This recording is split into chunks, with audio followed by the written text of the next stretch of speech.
कि मैं पंडित रामनारायण मणि त्रिपाठी जी सरस्वती जी की रचनाओं की ओर, उनके रचना संभार की ओर, उनके रचना संसार की ओर मैं आकृष्ट क्यों हुआ। जरूर रचनाएं उत्कृष्ट रही हैं, इसमें कोई दो राय नहीं है, सांगीतिक रूप से भी और साहित्यिक रूप से भी।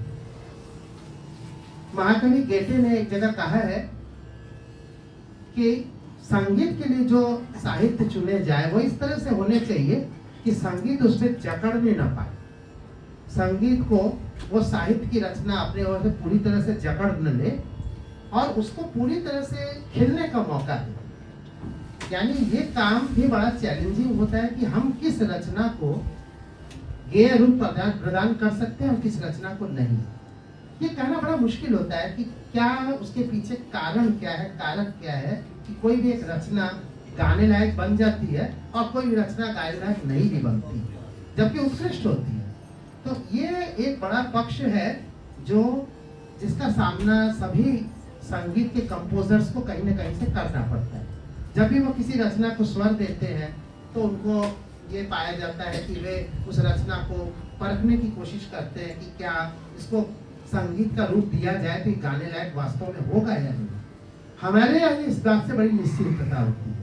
भारतीय शास्त्रीय संगीत में जो भी रचनाकार हुए वे इन दोनों पक्षों को खुद ही संभालते हैं। यानी ये एक ऐसी विशिष्ट पद्धति है जिसमें रचनाकार स्वयं ही शब्दों को भी करता है और साथ में उसके स्वर भी देते हुए चलता है और ये दोनों प्रक्रिया कोई अलग अलग नहीं होती।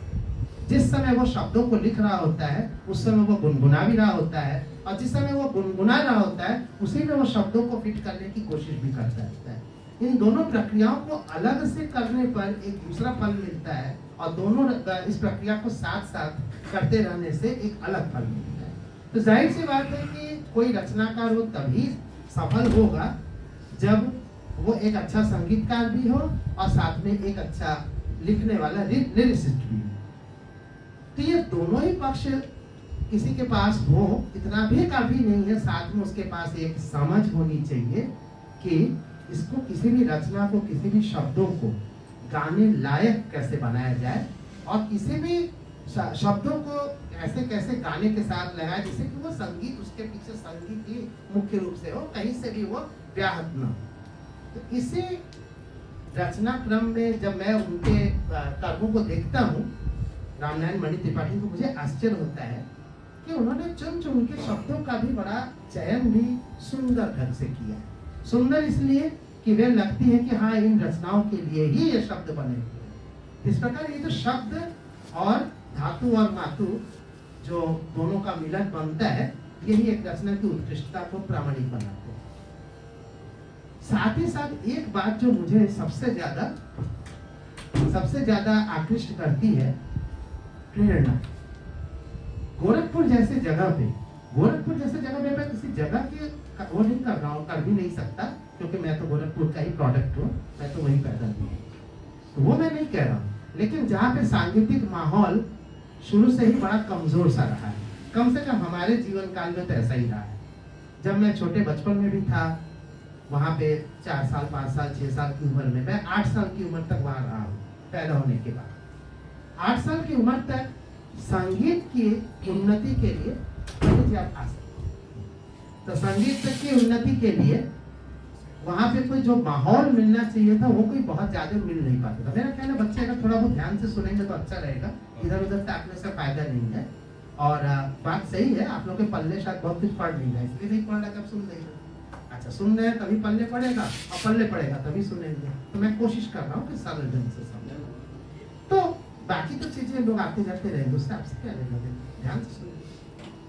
और जब ये आश्चर्यजनक लगता है कि जहाँ पे सांगीतिक माहौल इतना कमजोर सा रहा हो, जहाँ पे वास्तव में देखा जाए न्यून रहा, बहुत कम, ऐसे कम माहौल में भी जाकर के ये कहिए कि थोड़ी सी बंजर भूमि में जब उगाने के लिए कोई पहुंचता है किसान, तब समझ में आता है कि उसकी कितनी मेहनत है।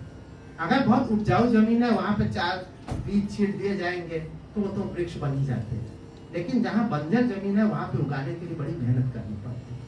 तो ये कौन सी वजह थी उनके अंदर, ये कौन सी प्रेरणा थी, कहाँ से उनको शिक्षा मिली तो मैं देखता हूँ कि मैं उनके गुरु जी पंडित श्री कृष्ण नारायण रातनजनकर जी को देखता हूँ, जो भारत के पूरे परिदृश्य में अपने संगीत के विचारों के द्वारा, अपने कर्मों के द्वारा और अपने शिष्यों के द्वारा पूरे भारत में छाए हुए थे। कहाँ खैरागढ़ यूनिवर्सिटी हो, चाहे लखनऊ में भातखंडे विश्वविद्यालय हो, जिधर भी आप जाएंगे पंडित श्री कृष्ण नारायण रातनजनकर जी की एक कर्मों का प्रभाव देखने को मिलता है। और ये भी दिखाई देता है कि जहाँ कुछ भी नहीं था वहां भी कुछ कुछ उनको करने की प्रेरणा उनको भातखंडे जी से। तो भातखंडे जी की परंपरा में रातनजनकर जी ने इन सब चीजों को जिस तरह से किया था, बाद में उन्होंने उसी दीक्षा को अपने विद्यार्थियों को दिया कि विद्यार्थी लोग आप लोग भी इसी तरह का करें। तो जो जहाँ गया, चाहे वो मेरे गुरु जी कालवीन जी बनारस चले आए, चाहे उनके एक शिष्य पंडित रामनारायण मल्लिबाटी जी गोरखपुर चले गए अपने पूर्व के स्थान पर, वहां पे उन्होंने जब देखा होगा कि यहाँ पे संगीत का माहौल बनाना बड़ा मुश्किल का है, तो वो यहाँ पे किस तरह से बनाया जाए ये सोचते उन्होंने वहाँ पे तमाम तरह की गतिविधियां, जिसमें से एक बड़ी गतिविधि थी आयोजन करने का। सांगीतिक रूप से जो छोटे छोटे आयोजन होते थे, वो संस्था, कौन सी संस्था उनकी, जो दो संस्थाएं उन्होंने बनाई, राक्षी बनाई पहले, राक्षी पहले बनाई, उसके बाद प्रताप संगीत आश्रम, पहले राक्षी बनाया और फिर प्रताप संगीत आश्रम। प्रताप संगीत आश्रम के बारे में मुझे पता नहीं है, राक्षी के बारे में मुझे पता है। इसलिए पता है कि मुझे पता है कि मेरे बचपन में मेरे पिता मुझे इन समारोह, छोटे छोटे बैठकें होती थी राक्षी के, उसमें मुझे लेकर के जाया। मुझे एक्चुअली कुछ भी याद नहीं है, मैं इतना छोटा हुआ करता था उस समय कि मेरे स्मरण शक्ति में वो है ही नहीं कि मैं कहीं पर सुनने गया था तो क्या सुना, वहाँ कौन लोग थे, वहाँ क्या सरस्वती जी खुद ही वहाँ मौजूद रहते थे। लेकिन मेरे जेहन में एक व्यक्ति है जो मुझे लगता था कि वो शायद वहाँ पे मुख्य रहे होंगे, क्योंकि हमारे पिताजी भी जाते थे तो उनको पंडित जी बोलते थे। नाम तो मुझे पता नहीं है, मैं तो इतना छोटा था, हो सकता है गोद में जाता होऊंगा या साथ में हाथ पकड़ के जाता रहा होगा। और ये भी मुझे पता है कि जब गाना बजाना होता था तो मैं वहाँ पे सफेद चादर बिछी होती थी और वहाँ पे मैं सो जाया करता था, मुझे बहुत अच्छा लगता। गाना सुनते सुनते सोता था या सितार सुनते सुनते सोता था, मुझे तो ये भी स्मरण नहीं है, लेकिन मैं वहाँ सो जाया करता था। आप समझ लीजिए कि एक बच्चे में जब ये बीज कहीं न कहीं से संगीत का पड़ता है तो उसके पीछे कौन से कारक थे, तो एक इतना बड़ा कारक भी था कि वे वहाँ पे कुछ न कुछ आयोजन करके गोरखपुर की जमीन को कुछ उपज उगाने लायक बना रहे थे। साथ ही साथ उन्होंने तमाम रचनाएं की, अपने तमाम विद्यार्थियों को सिखाया। बहुत सारी रचनाएं करते हुए भी मुझे लगता है कि ये काम भी उन्होंने कुछ सोच के नहीं किया होगा कि ये रचना मुझे करनी चाहिए, रचना करने के लिए मैं नाम कमाऊं। उनकी कोई किताब तो छपी नहीं, उन्होंने अपनी रचनाओं को लेकर के तमाम जगहों पे उसके बारे में भाषण दिया नहीं, कहीं पर जा जाके सेमिनार किया नहीं, कुछ भी नहीं किया, प्रचार नहीं किया, प्रसार नहीं किया। उनके अंदर एक बीज था रचना करने का। इस रचना करने के काम को उन्होंने आगे बढ़ाया। ये अंदर से अंतस्फुट जो प्रेरणा होती वो थी, ये किसी वजह से नहीं थी। हम लोग कभी कभी रचना करते हैं, जो करते हैं वो सभी जानते हैं कि किसी किसी वजह से, जैसे आपने गुरु जी ने कहा कि ये रचना करो, चलो कंपटीशन हो रहा है, सब रचना करने बैठ गए, तो यहाँ तक तो बात समझ में आ गई। उस दिन के बाद किसी और ने कोई दूसरी रचना की हो ऐसा भी उदाहरण नहीं मिलता। जब हमने यहाँ पे रागनी ने यहाँ पे कंपटीशन लगाया कि देवाशीष दे नाम से रचना करो, सब एक से एक वाक्यकार उत्पन्न हो गए, एक से एक रचनाएं सब लोगों ने की। हमने उसका यहाँ पे सब लोगों को जब सुनवाया तो लोग दांतों तले उंगली दबा ली कि छोटे छोटे बच्चों ने ऐसी ऐसी रचनाएं की, दे से कुछ। जिसमें से सबसे अच्छी रचना मुझे लगी थी 8 साल का एक बच्चा था, याद है किसी को? देवाशीष दे से था, फिर वहां से बनाया, फिर सी से, वो 8 साल का बच्चा। अच्छा मान लीजिए उसने रचना की, काम खत्म हो गया, अगले दिन उसने किया क्या? आप लोगों से बहुत सारे लोगों ने किया, आगे कुछ बना क्या? नहीं बना। ज्यादातर लोग भूल कि आगे कुछ करना चाहिए। तुमने बनाया क्या? आगे नेक्स्ट कुछ बनाया? नहीं बनाया। बनाया, बनाते रहते, बहुत अच्छी बात। बाद में बनाया तो नहीं बनाया, फिर खत्म, वहीं समाप्त कर। तुम नहीं बनाया तो सोचो कि तुम लोगों को एक कारण दिया गया तो तुमने रचना किया, बहुत अच्छा बनाया, उसके बाद तो नहीं बनाया। तो उनको कौन सा कारण मिला था कि वो 2000 रचना बनाया? सोचो मन ही मन, क्यों ऐसा किया उन्होंने? तुमने किया फिर आगे कुछ नहीं? क्यों? उस दिन करके क्यों रुक गए सब? क्योंकि तुम लोगों ने अंदर वो रचनात्मकता ने उस तरह से नहीं धक्का मारा, हिलोर मारा था कि तुम रचना करते। कभी कभी बिना कारण के करना चाहिए। नीलाद्री आया क्या? नीलाद्री दिख नहीं रहा ना? नहीं आया। अभी थोड़े दिन पहले एक लड़का है जो दिल्ली में रहता है, उसने एक बड़ी सुंदर सी रचना रागनी सुनाई थी, तुमको याद होगा, नीलाद्री वाली रचना, बहुत सुंदर। कमाल, बिना किसी प्रयोजन के। जब उसे कंपटीशन के लिए कहा गया था तो उसने एक भी रचना नहीं की, भेजा ही नहीं, लेकिन बाद में उसने निष्प्रयोजन किया। ये निष्प्रयोजन रचना करने की बात मुझे बहुत अच्छी लगी। जब किसी पंडित जी को कहा गया कि आप यहाँ पूजा करने आइए, आपको 501 रुपया मिलेगा, 1001 रुपया, वो तो आ जाते हैं। घर में उन्होंने पूजा की क्या?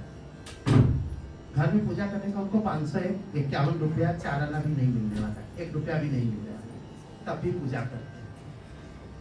आइए पद्मश्री प्रोफेसर राजेश्वर आचार्य जी हमारे बीच पधार चुके हैं। हम उनका बहुत बहुत स्वागत करते हैं।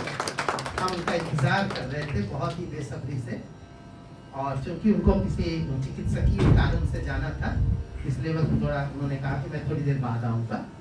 और इस उनका जो स्नेह हम लोग के ऊपर है, और यह कहिए कि हम लोग उनको जितना आदर और सम्मान और प्यार देते हैं, उसकी डोर ने आपको खींच करके यहाँ तक अस्वस्थ होने के बावजूद लेकर के, इसके लिए हम लोग अपने आप को बहुत सौभाग्यशाली समझते हैं।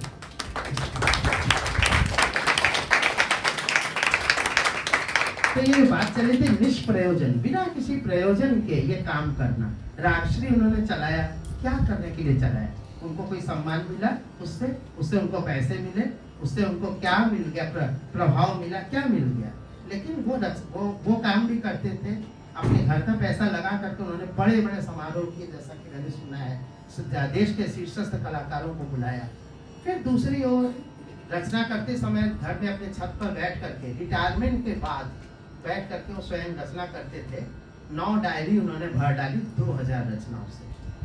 उसमें से कोई रचना लोगों ने गाई भी नहीं, हो सकता है कि उन्होंने सिखाई होगी, तो जिनको सिखाया उसमें से ज़्यादातर लोग भूल गए, फिर भी करते रहे। ये प्रेरणा जो मिलती है, इसको समझने की कोशिश करिए।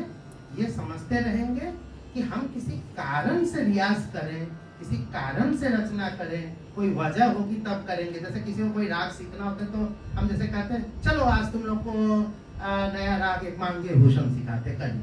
तो कई लोग के चेहरे बड़े खिल गए, हाँ मांगे भूषण सीखें। कुछ लोगों का बना के यमन गाने को तो कहीं मौका नहीं मिलता, मांगे भूषण लेके जाते। ऐसा होता है। हमारे गुरु जी ने भी बताया था, हमारे गुरु जी की बहुत ही जबरदस्त शिष्या थी, बहुत अच्छा गाती थी वो। तो उनके पास जब भी वो जाते थे तो वो कहते थे कि वो बोलते थे कि चल आज तुमको मैं ये सिखाता हूँ। तो कहते थे अरे गुरु जी क्या करेंगे सीख के, हर जगह तो वही यमन बिहार से बागेश्वरी से ही तो काम चल जाता, क्या करेंगे इतना सीख के? नहीं सीखे। और मैं उनको बात जाके कहता था कि आज कुछ नया सिखाया। तो इसी वजह से किसी का सांगीतिक जीवन के अंदर सांगीतिक उत्थान या यात्रा अच्छी चलती है या नहीं चलती है, ये सब चीजें आप लोगों को अभी से थोड़ी थोड़ी समझनी पड़ेगी। तो हमें लगता है पंडित शर्मा त्रिपाठी जी अब आ चुके हैं हमारे मंच पर, और मैं सबसे पहले चाहूंगा कि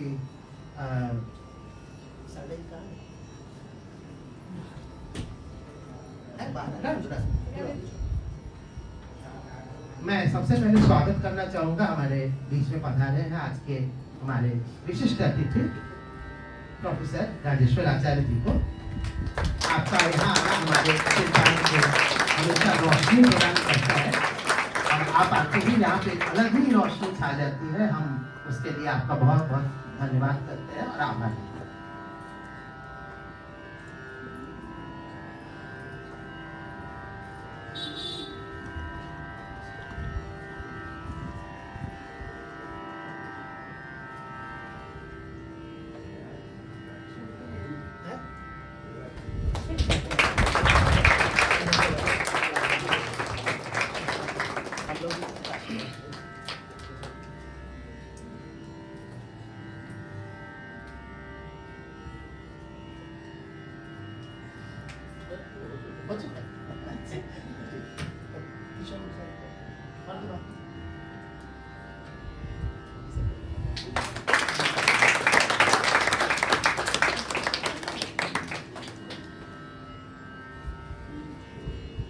पंडित किशोर मिश्र जी तबले पर होंगे।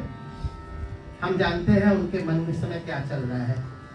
वो इस समय यहाँ खुश भी हैं और उनको एक दूसरी याद भी सता ही रही होगी, है ना?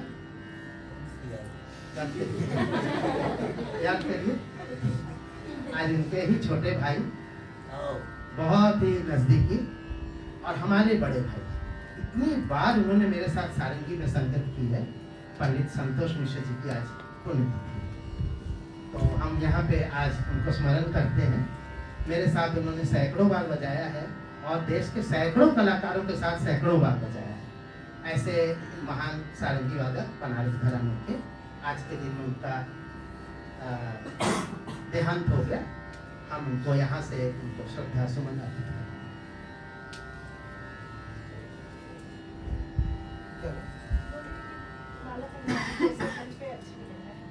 हाँ चलिए, बिना माला के अच्छा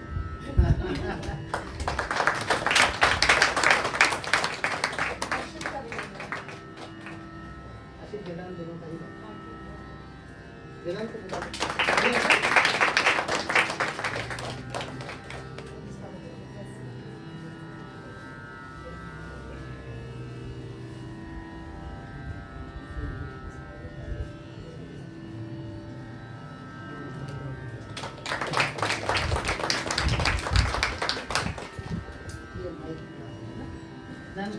बोलेंगे।